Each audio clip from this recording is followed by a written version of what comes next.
Welcome everybody to this Finance Committee meeting. To start with karakia. Aroha atou, aroha mai, tātou ia tātou katoa, huia e, taki e.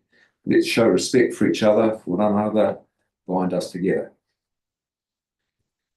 So, apologies, we've got no apologies. We've got Kate and Michael online. Welcome, guys. I may be an apology for an early departure. Sorry for that, Tim. Okay, thanks, Kate. There's no one scheduled for the public forum. The agenda to be confirmed is as is published. We've really got three main matters for consideration: the quarterly report for the 30th of September, the rate strike collection as at the 31st of October, and the activity performance report for the first quarter.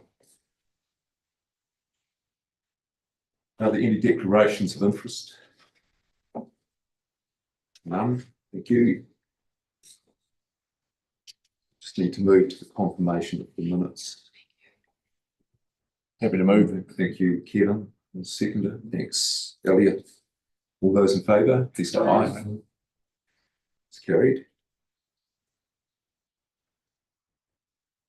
Yeah, actions from the last committee. There's no open actions. So let's move on to the quarterly report for the 3rd of September. Next coming up.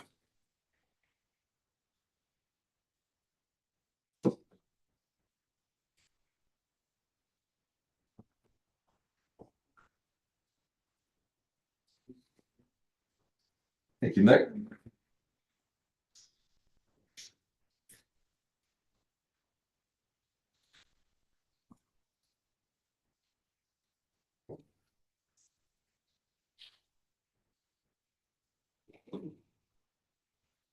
Okay, on to me. Okay, thanks. I do have Sean online. Unfortunately, Sarah's not here today, so I'll cover this. Key thing to note here with the quarterly report is the format's slightly different. We're now using a new reporting system. We've actually had two, I note in the paper, we've had two system changes in the first quarter.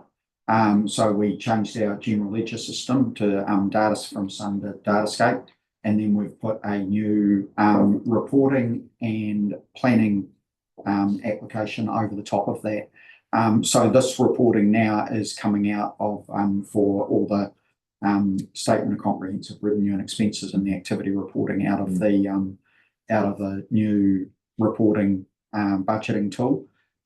So there's been quite a lot of work. So what we've got here is still very much a work in progress. We've got a lot of development we can do on it, but we've had to spend time sort of getting to grips with how it works, and we've to a large extent been building it as we're flying it. But we've got the budget phase in there. That's a big part of what we do after the LTP or an annual plan's adopted, so we can report against it on a monthly basis, or in this case quarterly. And then we'll start using it for the annual plan going forward. But I've got the actuals in there. You can see the actual result is slightly different than the first quarter report that we had attached to the CE report. That was because, as we noted at that point, we hadn't phased the budget, so there was some adjustments with budget phasing. And there was still some transactions and things that we did with some actuals. Like one of the things that changed in the actuals between then and now was the spreading of the performance monitoring fees, which previously they were in as a lump sum, whereas we spread them over the year the same way we do the budget. So the surplus bottom line has a variance to budget of just under $1 million, so 990,000 for the quarter. From a forecast point of view, because as I said, the team's been spending a lot of time doing the getting the setup of all of this working. With the forecast just reflects the year-to-date variance at this point. We are aware that there will be some adjustments that we need to make to that, but we need to spend time talking to the budget managers about what they'll be. So some of those things, we're aware of, like in the transport space, in the engineering space around potential cost changes because of the flood events and that sort of stuff. But we haven't had the time to go through those in detail. So at this point, the forecast is just forecasting the same variance as the year to date, but that will be updated for the next quarterly report that comes to you once we've got a bit more certainty around what those forecast adjustments should be. Nick, I've definitely noticed the improvement in the reports, particularly the activity centres, that made it a lot easier to understand. So I actually didn't want to say anything about it because I didn't want anyone to think that it's the first time I'd actually read them. But no, they have definitely changed, and it was very good. Yeah, I think everybody's sort of noticed that, and as with all, if you've got feedback on whether it is easier, or there's things that you think, if we could see this, it would make it more useful, fire them through and we'll have a look at it. As I said, there's a lot we can do with how we report on it now, and we've just got to work out the best way to structure those reports so that they do make sense for people and are easy to read and understand. Yeah. Are there any questions on these financial reports? I mean, firstly, I can kick off. You've got on your statement of comprehensive revenue and expenditure an increase in your revenue of around 787,000. You mentioned that includes Te Hakapupu. What was that exactly? What's that funding? So that's also in the there's a offsetting cost increase as well. So that's the Te Hakapupu project, the Pleasant River, all the planting and the works there. So there was a whole lot of work that happened through Q1, and the revenues there, because that is externally funded. We get that funding from, do we get it from MFE or MPI? MFE. So there's an offsetting cost for that. The cost is higher than what we've budgeted, but we've got the revenue as well. Okay, so currently for this quarter, we're looking at a surplus of 3.1 million, and your forecast, that's your actual, I should say, your forecast for the end of the year is 573 surplus currently. So I mean, it seems that everything seems to be in order there. Is there any questions? Kevin. Yeah, Nick. Again, the report is A, it's good reading, and B, it's pretty simple to read, so that's really good. So just on the interest expenses and interest received, and the largest portion of that is the 1.729 from Port Otago. Are you comfortable that that arrangement's working well, and that Port is also comfortable with that arrangement? Sorry, it's on page 9. Yeah, that's the interest that we've received from them. So once again, that's just an offset with our interest cost. It's below what we budgeted, and that's because the amount that we did our budget based on was slightly higher than what they've got now, because they paid back some money sort of through the early part of this year, but we already had the numbers locked into the LTP. So that's all we're seeing there. And actually the interest rates are starting to fall and are dropping quite significantly. So I would expect when we go through and look at our reforecast, I'd expect that we'll probably be reforecasting that number down, but there'll be an offsetting decrease in the interest expense as well. Thanks, Nick. Nick, just the other thing, the managed fund showing a surplus, a favourable surplus compared to budget of 637,000. So we've received 968. I think we were planning on getting 331. An explanation for that is? Yeah, just a really good quarter in the market. That's just the unrealised gain piece. So that's the increase in the value of the share portfolio predominantly. The bond values do move as well, and that's reflected in there, but it's largely the share values. There is the interest and dividends up in the other parts of the of our income. Mm. But yeah, it's just been a very good quarter. We've got I think in the Treasury report it sort of outlines what the return's been there. And yeah, the market has just had a very, very good start to this financial year for us. Whether that changes depending on the result of what happens in America today, don't know what might happen, but it can fluctuate. This time last year, first quarter was horrendous. We were down for the first quarter last year. So yeah, but certainly this quarter and the last 12 months rolling, very good returns just in markets generally. Kate, you've got your hand up. Yep. You might be muted. Sorry, just couldn't get the right button on my screen. Thank you. Just checking, when I read this, and it does look a lot better, all of those titles will relate to titles that are in the long-term plan now? The way we're reporting these groups?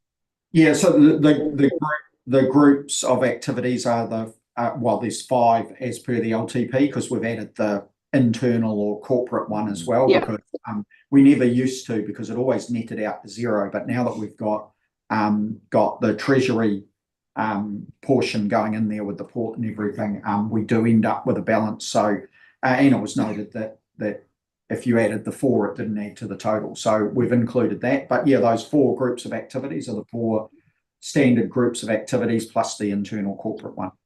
Exactly. Okay, no, it looks great, thank you. Just on the transport, and it's a minor detail, but I'm just curious as to what it means to home base. And it's actually that's in the corporate one.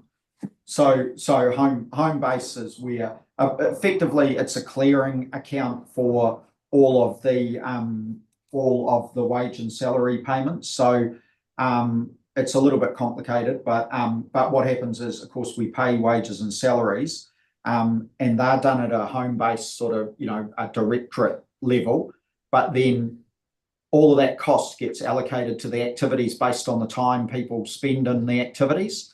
So it goes through home base and then goes out and is reallocated. There's a small balance there because there's a little bit floating around for some internal charges that also float around, or you can get timing differences on some of the annual leave and different balances like that. But effectively, Okay, it should net out to 0, and you shouldn't see it. All the rest of it made real sense. That one was the one I couldn't quite understand. Thank you.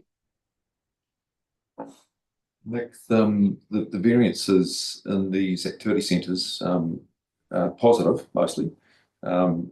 Regional leadership, positive variance of 201,000. Safety and resilience, positive 630,000.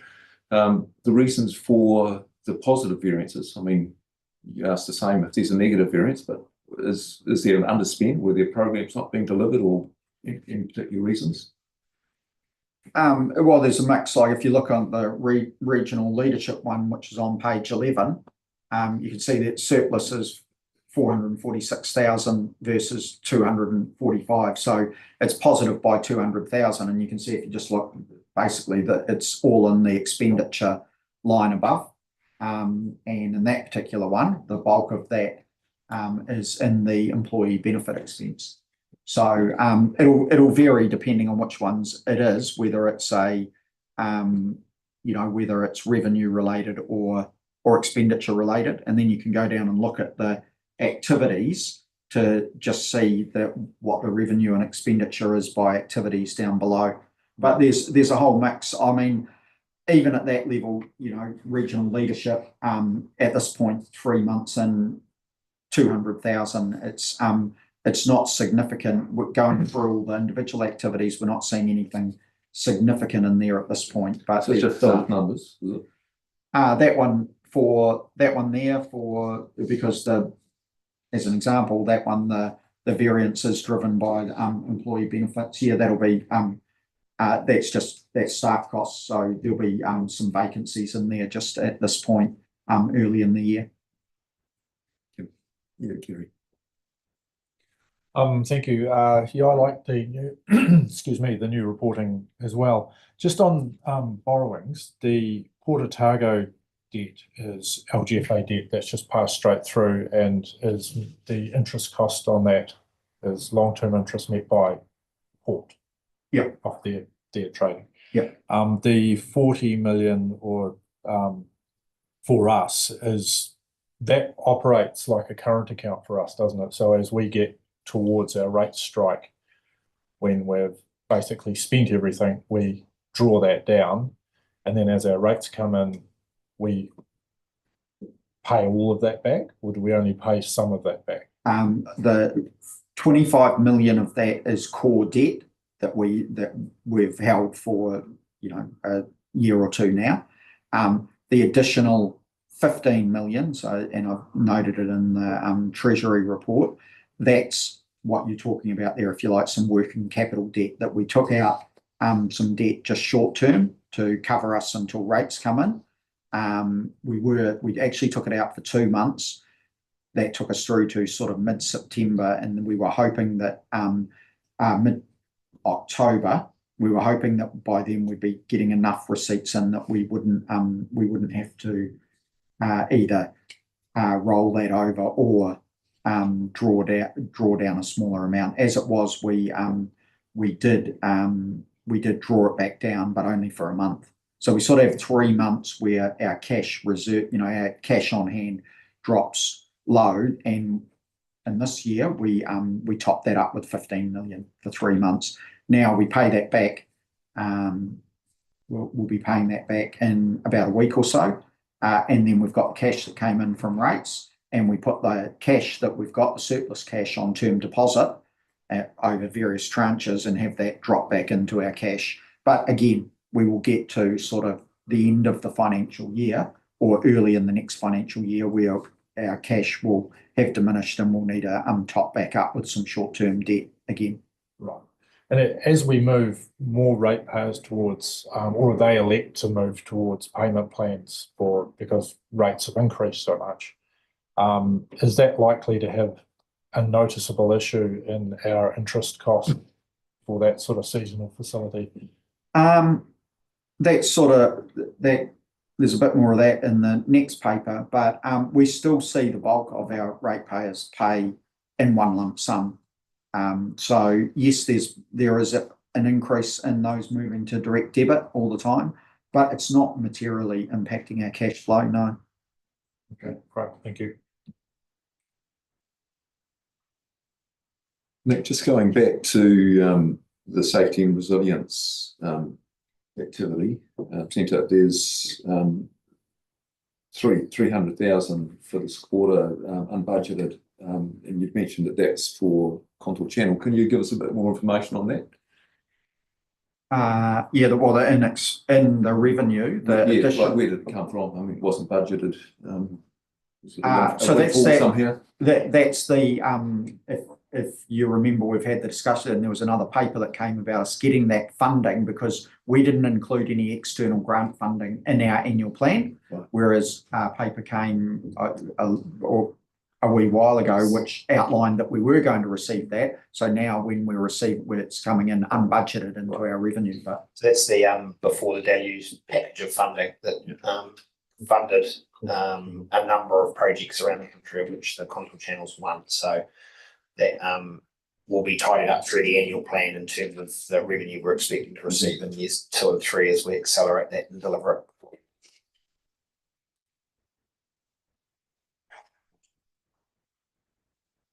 Happy to move that we note the paper. Okay, we can do that. Just one more question on our statement of financial performance. Just the forecast, Nick, through to the 30th of June 2025. Just in terms of the fit out for Whare Runaka, I presume there's nothing shown here in this forecast balance sheet for that. When are we likely to start sort of seeing that as a capital work in progress?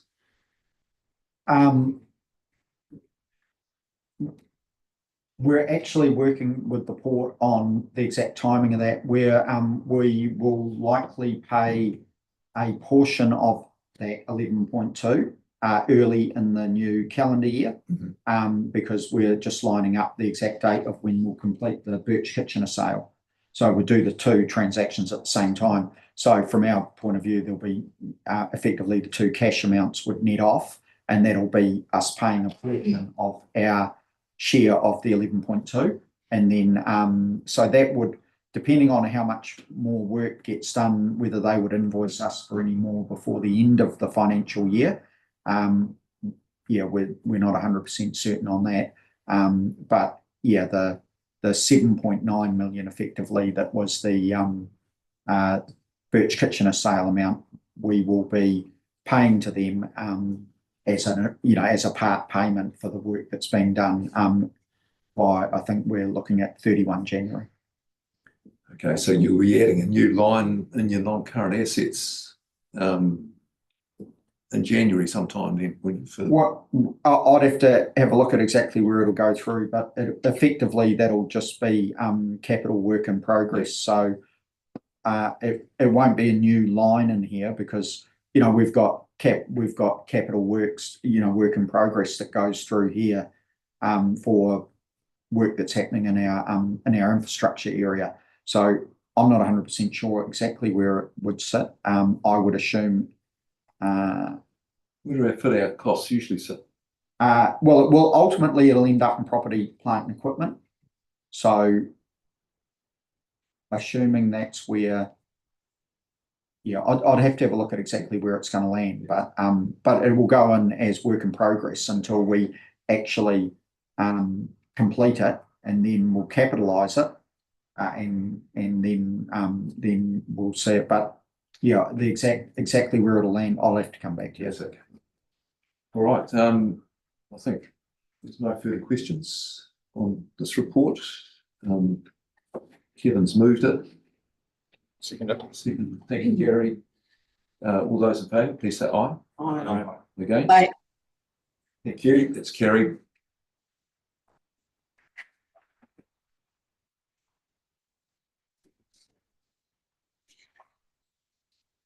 Okay, let's move on to the rate strike collection report.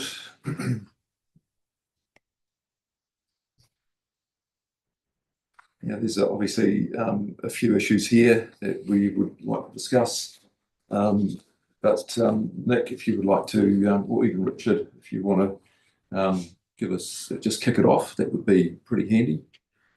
Yeah, well, the first thing I'll just cover is we for this round of the Finance Committee, we always have a rate strike paper come. Usually, and in prior years, we've been meeting a little bit later in November, but because it's a bit earlier, did send out in the paper, and it's noted and highlighted that the actual collection amount wasn't known, because when we sent this out last week, we hadn't hit 31 October, so we couldn't say here's how much we collected and how much penalties were. So I sent those numbers out this morning, so just to update those so that because anybody else who's looking at this won't know. But the actual percentage of our 24-25 rates that were collected on 31 October, so last week, was 79%. So that compares to 81% the year before. And then the other one, paragraph 11, which is the penalties. So that number is slightly down on the prior year. So the penalty amount that although we haven't struck it yet, we're still working through it, but provisionally it should be 1.561 million. So that is just over 2%, so 2.09% of the rates amount that we struck for this year. And if you look at that table, that is an increase that's jumped up from 1.82 last year. So the last 2 years have been around that 1.8, and this year it has increased to just over 2%. And as I said, that's because the actual amount that we've collected has dropped from that 81 to 79.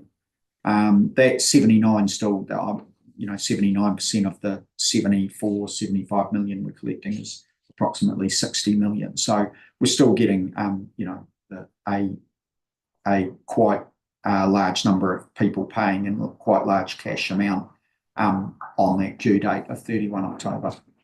Other things to note, and I think this is probably better that going through, and you can ask questions about particular pieces of the paper, but we put in there, apart from the rates collection stuff that we've just updated now that we said we would, the other parts of this paper include a section on 2 rate strike issues that occurred and what we are going to do or what we have done with those. And then the other section that potentially there'll be discussion and questions about is the feedback that we received on rates when they went out. It was largely as we expected. A lot of it is similar to previous years, and we've outlined some of the some of those pieces of feedback and provided some more information, and in some cases the information that we provided back to ratepayers who had been asking those.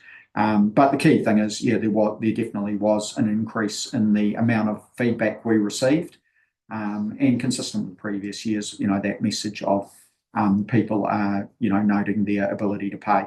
So there's some more information around that feedback in there as well. Any questions? Can I just add a little bit to Nick's summary? So the other key piece of feedback and something for us to think about as we get into annual plan is around our use of averages for rating increase. And I know a number of you will have received pieces of correspondence from people, particularly in the Queenstown Lakes area and Central Otago to a lesser extent, who have been impacted by increases significantly more than our average rates rise, which is reported on annually. So there's some work for us to do there in future, just in terms of how we balance the desire from media to have an average rates increase, because that's the number that they're looking for to compare and report on, and that's understandable, but it doesn't necessarily tell the story, particularly for regional councils that have sort of complex rating structures with a number of targeted rates and differences between capital value rates and other rates. So that feedback has been coming through quite strongly as well. And I know Gary, Alexa and Michael in particular, being the constituent councillors in that area, have been receiving that, but a number of us have seen those as well. And then the other one that I'll cover off is obviously the rates errors, which have been reported on last week. So you'll all be familiar with this now through our processes. We identified an error through the long-term plan. We extended the geographical area for the relief scheme indirect rate, and that added another 13,800 properties to that rate, on top of the 40,900 that are already rated for that indirect part of the cost. The 40,900 received the correct amount of rates in their invoice, so the rates were calculated correctly. The 13,800 didn't receive that additional line, so the rating database didn't have that information to carry through to the rates invoices. We have used sections 40 and 41 of the Rating Act to correct those rates notices to ensure there's equity across those 44,700 properties that are now part of the left indirect rating scheme. And then obviously there's a process for us to go through just to understand how those properties were missed off the rating database, so that in future when there are changes to rates, if council chooses to make changes, that we do carry those through into the invoices. So obviously we have apologised to all those impacted. It's never a good thing to be for us to be having to correct errors. However, errors happen, and we just need to own those and go about correcting them. Ultimately, what we're doing is giving effect to council's long-term plan resolutions and ensuring we meet our legal requirements to rate as you have signed off through the long-term plan. So that's the process that's been undertaken, and obviously that's covered in this paper as well. There was a smaller error in Oamaru, which was an overcharging error. That's a much easier one to communicate with people when you're giving them some money back. But obviously the Leith indirect rate was one where we had not invoiced a portion. And there's a breakdown of the amounts and how many people are impacted within the paper as well, just sharing as much detail as possible. So we can cover off that matter through the questions for this paper as well, Tim. Andrew. Thanks very much, Mr. Chair. Richard, with regards to the messaging around the 16.3% average rate increase, we've always had a rates calculator, I think leading into the consultation process, or at some point, I just can't remember exactly when it's available and when it ceases. And I was just wondering whether a consideration should be given to having extended period of time and messaging around very clearly that, the 16.3, blah, blah, blah, whatever it is in the future, obviously is an average, but please check the rates calculator. And so have that service available for a longer period of time. It's just a thought. Yeah, I think so. And the other thing too, and me and Nick having a number of discussions about this ahead of the annual plan is we can, as decisions start to be made later in the process, start to get, and Nick will be better explaining this than I am, but we can start to get calculations about what those averages would mean in different parts of the region based on how you choose to set the rates. So we can, while that might not be reported on, we can still do a better job of just communicating it and getting those messages out so people understand what that might mean for them in their part of the region. But the rates calculator was an excellent tool through the long-term plan.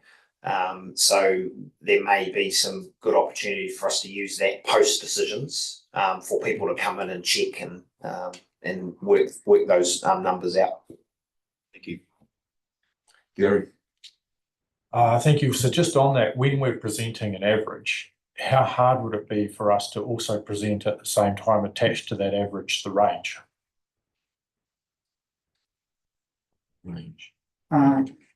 Yeah, that's not overly difficult. We actually did quite a lot of that. We went through the part of the issue was that we did that for the consultation leading in, so what the consultation proposals were. And if you go back and look at the agendas where that was discussed, there was a council meeting in February and another one in March. We had like pages and pages of different information, showed distribution graphs of increases by percentage, by dollar, and broke that down into the different districts as well, and then flowed on with, like you said, councillor, there was it was examples of our actual rates estimator of sample properties and everything. So yes, we can definitely do that. I mean, I think your next question is probably going to be, well, if that was there, how come it wasn't picked up on, say, by the media or stuff? It was picked up on by you did get feedback from some ratepayers, particularly in Queenstown, about their average rates and those increases. But whether we could present it in a different way so that it was clearer, but there was a huge amount of information there which showed exactly this, that what the different increases and what those were. I don't think we just had a pure like 16.3. I don't think we went with the percentage for each one, but we definitely showed what the different distribution across everything was, which is, what you were saying. Can we show that? Yes, we can, and we did for the LTP. Yeah, well, if I just ask one more, and the opportunities we get, and for people who, really for the bulk of them, it's when they receive their demand that the shock arrives, and they may have seen the averages in the media, but if we've taken every chance in the media in our reports, when we're showing an average number, that we're also showing the range, that the range is always attached to that average number that we're showing, and make it easier for the media and whoever is following whatever is presented, as opposed to all the detail is in the detail, but looking in the detail is quite hard for a lot of our people. So the more that we can present it and make it as easy as possible for people to understand the range, would that be an unreasonable thing to ask? I think it's one of the options. ranges, we've got to be careful because the range will be enormous based on the lowest value property and the highest value property and might cause some alarm. I think the averages within the districts, just to understand that average is regional, but the averages will be different in the districts depending on, capital values and how we choose to rate certain things, because there were some decisions made late in the LTP that meant, particularly in the Queenstown Lake area and the public transport targeted rate area, it concentrated more costs on a smaller number of ratepayers, and that was a decision made right at the end of the process. So we hadn't been able to communicate that until that point because it wasn't part of the recommended option. It was effectively the status quo, so it was in there. It just wasn't talked about. So I think the message or the direction that I'd like to be receiving is more around, can we think about the best way to do that? Range is one, broken down averages is another, and maybe there's some other things we can think about as well. But your point's well made. Yeah, that's exactly my message, is around what else is there out there that we can just help people so that when they see an average of 16, it may be that actually their property is 60%, Yes. but they aren't receiving it by seeing the 16, and it isn't much of a shock. So no, I totally agree. And I think also it goes back to Andrew's point around the more people we can get using the calculator, the better, because that's really good information. It breaks it down by what are they paying for, what the differences will be, and that the use of that tool for more accurate information as well, and the more people we can encourage to use it, the better. Yeah, cool. Thank you. Kevin and then Gretchen. Yeah, I suppose, Richard, that come and that, it's already on, this wee red thing over here. Do you want to borrow some glasses, but I don't wear them? Sorry. And that's called controlling the narrative, so I took control of it. So what are we doing with, what are we doing? And that's around Gary's point there. What can we do to control the narrative that goes out at rates time? And that's, we can do a lot of work internally, but what can we do? It's the external, it's the ODT. I'm not saying they're doing a bad job, but they're picking on the 16.1 as opposed to saying what's actually happening in the main street of Oamaru or the main street of Tapanui or the main street of Queenstown. So which we've focused on and thought about. Yeah, look, we just need to think about all of the material that we release through the process, and providing those breakdowns. And we've got a good relationship with reporters, and we can certainly discuss that. While we understand the need for the average, it would be helpful to include more information for their readers that is more relevant. So that's definitely something through the relationships our media team have got that we can make sure we provide that and encourage that to be printed as well. So there's definitely some opportunities there, and then there's direct collateral that we now use as well through whether it's the brochure that goes out with the rates, whether it's the sort of pre-rates messaging in Te Matapuna, the quarterly newsletter. There's other opportunities for us to incorporate some of that messaging as well. Thank you. Gretchen. Thanks. Excuse me. Obviously we've had some good points there around percentage and average percentage increase versus comparison for different districts. And we do often concentrate on that percentage, but the quantum's crucial, and we've talked about the calculator being able to identify what that quantum is as well. But just in terms of quantum, can you remind us where we're sitting in comparison with other regional councils and who will be experiencing similar pressures, and also, I guess, community requests for service as well?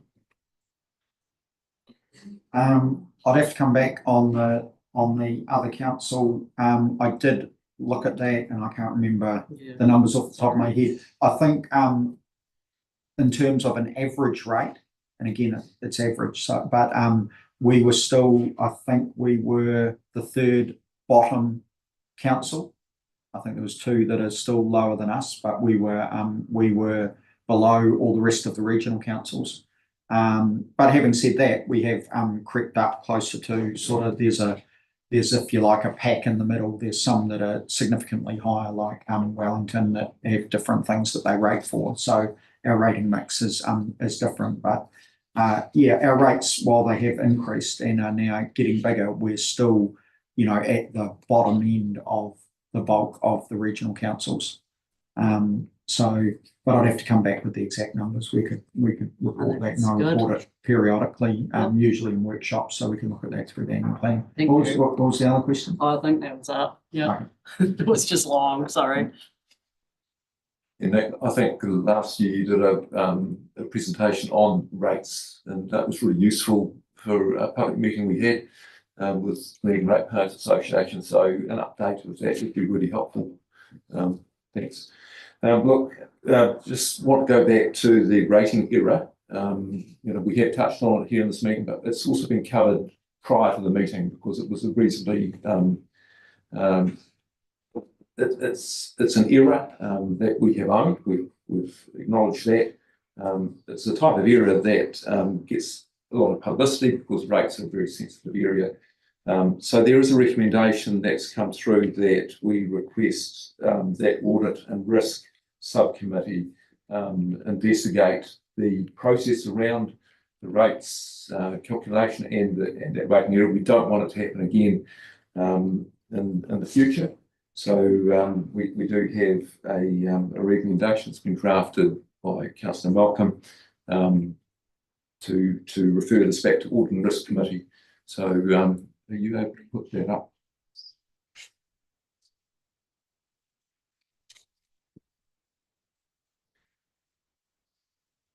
Okay, so the recommendation to council that staff are requested to prepare a paper for the Audit and Risk Subcommittee meeting in December, which identifies the cause of the rating issues, the response by the Chief Executive, including notification of the public and councillors, and identifies any necessary process improvements to reduce operational and reputational risks to the organisation. Are you happy with that? Now, this is a recommendation that goes to council. I'm happy to move that, Tim, if you want to get that on so we can start Thank you. debating that. Yep. I'd like to do 1 and 2 actually. Okay, Yeah. that's I'll second and that. second by Richard, thank you. So let's just open this up for debate. Be good. Look, if I could start that out, yeah, there certainly has been an era that has been acknowledged by the CE and staff. This audit and risk is our key body to actually look at the risks and how we can mitigate and ensure that we've got good processes in place in council. So rather than debate it at finance, I'd ask that council head it to audit and risk, where we have an independent member on that committee. We can fully look at what's caused the issue, and most importantly, we can develop or start to develop and get an understanding of how we can develop robust processes that we're not putting the organisation through having these hiccups again. We will always have human error, but we need to mitigate and minimise the opportunity for those to happen. So I'm quite comfortable with that motion, and that would happen rather quickly because there's an audit and risk within 2 or 3 weeks from now in December. So that process could get straight underway. I'll leave it at that at this stage. Kevin. Any further debate? Yes, Gary. Yep, I agree. I think that makes perfect sense. To refer this to audit and risk, mistakes do happen. But given that rates are something that once they're struck, they are a responsibility that has to be met no matter what, and we sit with a lot of powers around that. So our processes have to be robust, and when these rare issues occur, we need to show that we are diving deep into the reasons why. Can I also just say too that one of the most raised frustrations I get when we're talking about rates is the comparison of our rates to other rates around the country. So if this council wants to continue upsetting its ratepayers, continue using that example, because I think every council, every region is different. Our populations are different, our geographical areas are different, and the services we provide are different. I think there is genuine hardship out there around ratepayers across the entire spectrum of our ratepayers. The numbers that are being brought to us around percentage changes, true and actual percentage changes for individuals are massive. And we have some ways to go, I think, in the change that council has made in its escalation in scale and staff numbers and the services that we provide. And our ratepayers are by and large funding a fair share of it. So keep up that message around comparison to other councils. You will keep up frustration with our ratepayers. Thank you. He's having difficulty with his audio, but he does support the motion as by Councillor Malcolm. Any further discussion? Richard, would you like to, as a seconder, say anything? Oh, sorry. Just firstly on the noting the report and just recognising that we have had a lot of feedback and we understand that there is a lot of stress and pressure out there and that people are feeling that around rates. So I just wanted to thank our service desk who's been handling a lot of those inquiries and our staff who've been responding specifically to inquiries. And also to our community for respectfully engaging with us on that and bringing, you know, those matters which are really important to our attention through the LTP process and also recently as well, which is captured in this report. So yeah, we recognise that. I think the comparison with other councils is important. It illustrates the pressures that regional councils and other councils are feeling around the country to responsibilities that we have been directed to do as well, but also I guess as community looks towards councils to offer services that are important to them, and that's something that we share in common. That's why I think it is important to think about what's happening around New Zealand, and we aren't different. We're a regional council as well, and we do provide similar services. Each district though is really different and we recognise that, and it's really important to think about how each is impacted, and we've had a good discussion on that. So just want to recognise that I support both points there in terms of that we're our own council and our people in each district should have a say about what their services are, and they do. And I think we've done a really robust process, but yeah, it's difficult. It's really difficult out there for people at the moment, and we need to be aware of that, and our ears need to be open. We're getting a lot of feedback, so just reflecting that first of all. Second of all, on the new recommendation, which I've seconded up there, thanks Councillor Malcolm. Totally appropriate approach there. We have audit and risk for a reason. Errors do occur, but this is an important one. It's already been stated that it's a very formal process, striking rates. It's one that we've agreed as a council, and it's a matter of equity and fairness, who is rated now for what services, and that needs to be correct. So we need to look at all of those matters that are listed up there and make sure that we've got the right processes in place, because it's important to make sure that the reputation of this organisation is upheld, and that we move forward appropriately. However, I did just want to say that I do support the Chief Executive's decision to address the ratings error by applying a correction as by the resolution of the council, and to rate those Dunedin environs, the indirect benefit zone for the least flood protection scheme, and for the area in the Waitaki as well, that was overrated.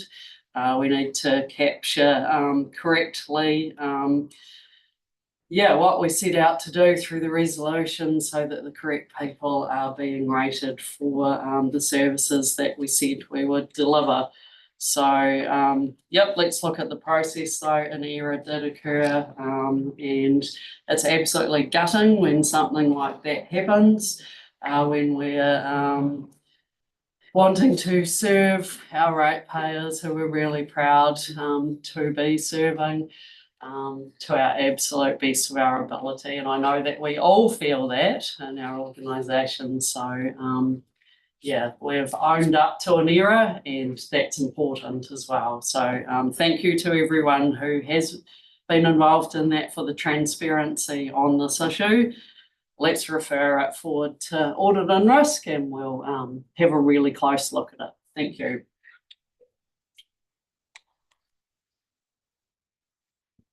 Any further debate?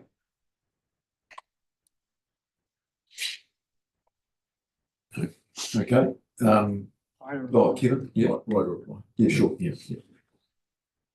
Yeah, a mistake has been made, and staff have owned it and worked through a process to remedy it. As the governance team, it is our responsibility to ensure that our staff have the best tools available to mitigate any risks that we may have.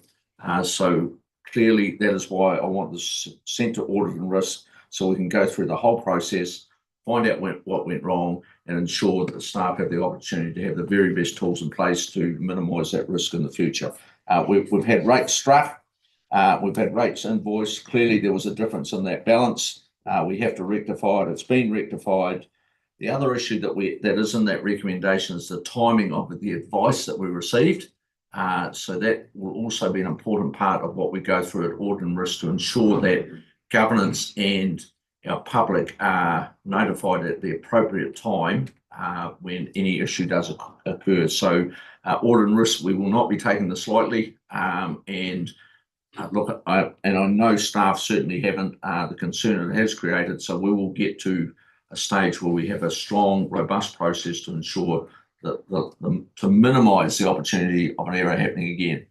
But don't panic, errors will happen again, and as long as we've got good processes in place and own up to them, we will fix them up. So hopefully you'll support recommendation 1 and 2. Okay, well, we'll just put motions 1 and 2. All those in favour, please say aye. Aye. Against? It's carried. Thank you. Yeah, no, I think you're free. So the activity performance report is the next topic on the agenda. And we're welcoming Mike and Amanda. And Vanessa. Vanessa. Okay. Sorry.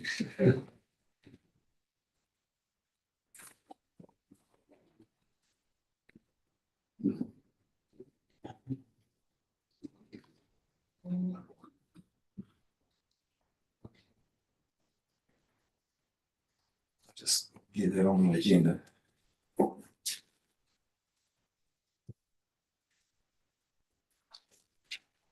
Okay, it's over to you. Who's Mike? Are you kicking off? Yeah. Right. Okay.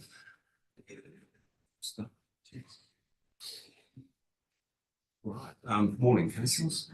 Yeah. So this is the report on your non-financial measures and targets as per your long-term plan.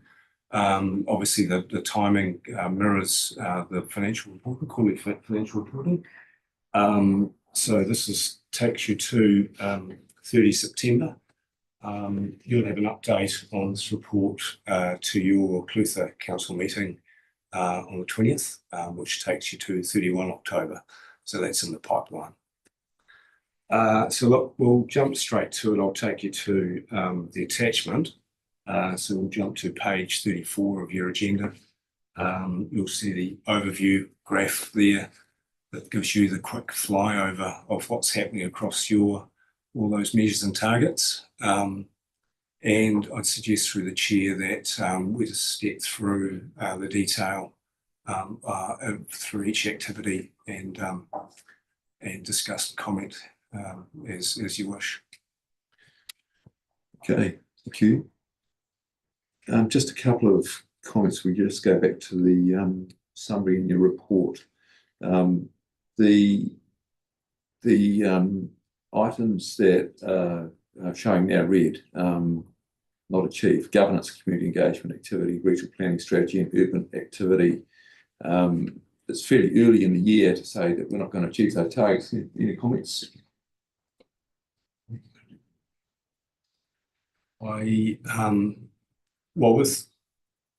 So I think a helicopter view across it all, I think it's showing a lot of green, so which we would expect Q1. Specifically regarding the reds, Lagoima, that's a tough one, that one. We've had a lot of debates around that target, and it is legislatively driven and it is highly aspirational, but you know, it's on track as an activity.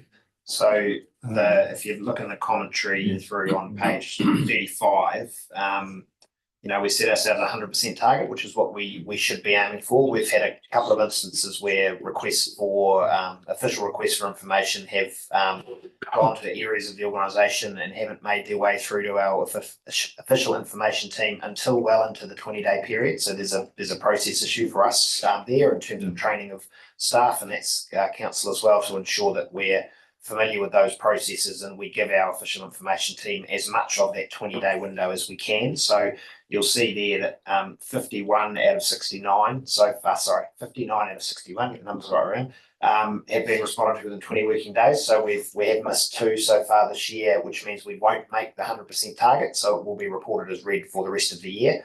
Obviously, in the commentary at the end of the year, when we include this in the annual report, we will have a total figure, which will hopefully be, you know, pretty close to 99% or something, but it will be red because it won't be 100%. So that's the reason that that one is there.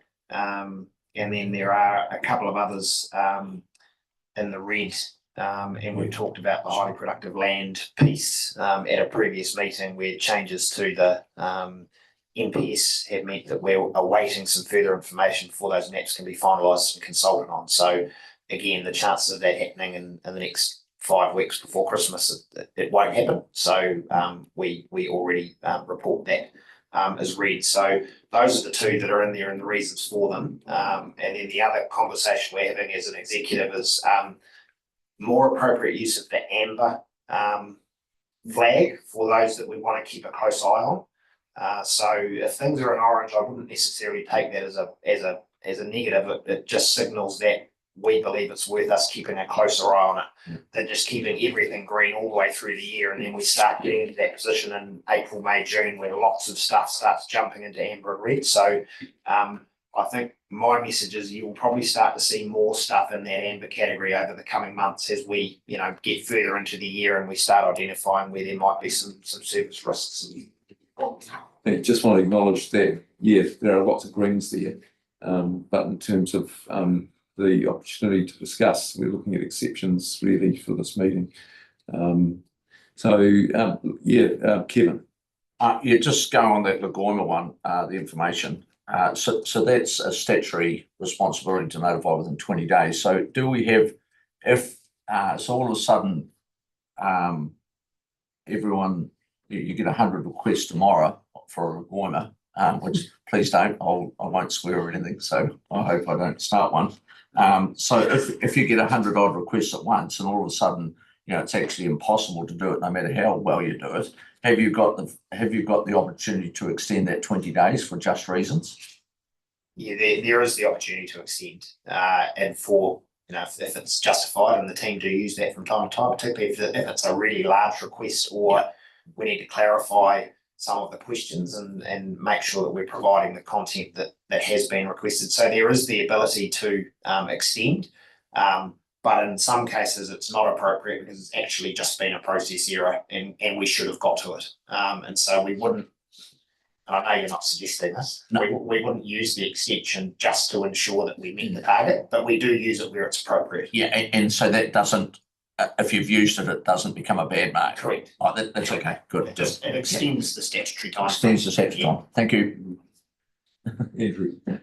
Thanks, Mr. Chair. Same topic. Without going into detail, a recent Lagoima created some doubt around what was being asked for, and there was a considerable amount of time and effort to resolve that. Are the forms, because I've never requested one, so I don't know what the form looks like, but have the forms got enough direction to ensure the applicant or the customer is directed in a way to provide really clear detail about what they're actually asking, and they're not requiring a sort of an investigation to actually clarify what they're after. So there's no template or form per se. I mean, the Act is fairly loose in terms of any request for information as an official request and should be treated that way.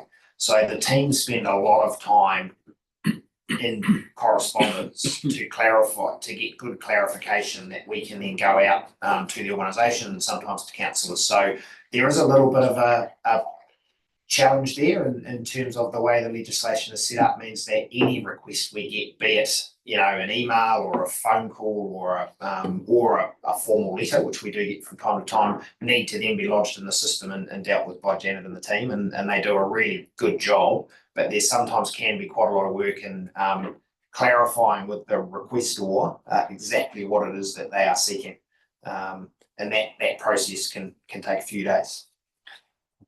I'm not promoting this idea, but a remit to the local government organisation at some point in the future, may be worth pursuing to get some clarity around what you could have to make the system more efficient and effective. Just a thought. Yeah, I think remits put forward by councillors. That's right. I was just looking to my left. Or a pen. Mike, just a couple of other questions. And look, I know they may have been raised in council meetings because we do get these reports coming through, but this is a more specific meeting. And it's just in regards to the Queenstown Future Development Strategy. It's one of those items that is shown as yellow. I think this is outstanding from previous years, and it seems to me that we don't have any control over this. So why are we actually setting it up as a performance target? Yeah, I'll take that one. So through the chair, we are statutorily required to prepare a future development strategy in partnership with Queenstown Lakes District. But the work that we need to do to underpin that is led out of the TA. So we are involved, we do work with them, but it is it's a process and timing issue. So that's why it's down there. It is something we're required to do. Okay, that's an explanation. Doesn't make much sense really, but that's fine. And one other thing, any other questions? No. Just the Sorry, Tim, just on that point. So I assume that you're saying that the explanation made sense, but the reason behind it doesn't. Yes, that's good. just wanted to clarify that because so. I just took it. Yeah, so I'm just avoiding these Lagoimas. So I was just trying to clarify is that Queenstown sets the date. I presume we just set the date together that it's going to be worked through. And so the program's set, and if you recall last year, I think it was the population forecasting and some of the data that needs to underpin the plan needed to be updated. And we know that Queenstown growth projections have just outstripped any information that they've used previously. So it has created a delay, and we're in a position as a partner in the project where we are reliant on that data being produced by QDC and they're working on it. And it's just affecting the obviously the output. And as Anita said, we need to report on it because it's a statutory requirement and it's important, but we're not necessarily in control of it. thank you.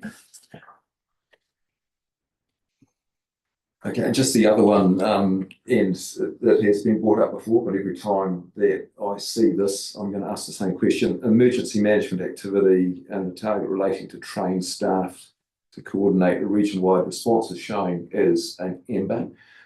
So the question, do we have an effective emergency management response team? Yes, is the short answer. We're at the perfect levels of staffing at the moment, and we're working to achieve that benchmark at the moment. We are seeing quite good levels of sign up to that emergency management function at the moment from staff that have sent other teams, and so training is underway. But the sign up occurs and then there's a lag in terms of time it takes to get them on training and all that sort of stuff. But that's all going really well at the moment. I expect those numbers to start to lift quite nicely in the next one. Thank you. Are there any further questions?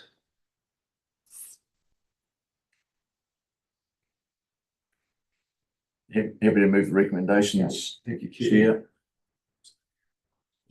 Second, Andrew. Thank you. Any further discussion? I would just like to add up, look, the fact that you're going to start using amber as when greens are under pressure, I think is really important for governance, also for yourself to highlight where the work program is at. But the sooner that we understand where the pressure points are, the sooner it gives us, the greater time it gives us to assist to ensure that you have the tools to sort those issues out. So good idea, excellent move, and look forward to watching that flow through and the information around it. So and keep the reports going this way, Mike, Kerry and team. Good to read. Thank you. Okay, so we're noting the report and the attached activity performance report for the period to the 30th of September. All those in favour, please say aye. Aye. Against? That's carried. Thank you. And that brings us to the end of the meeting. So to declare the meeting closed. Thank you.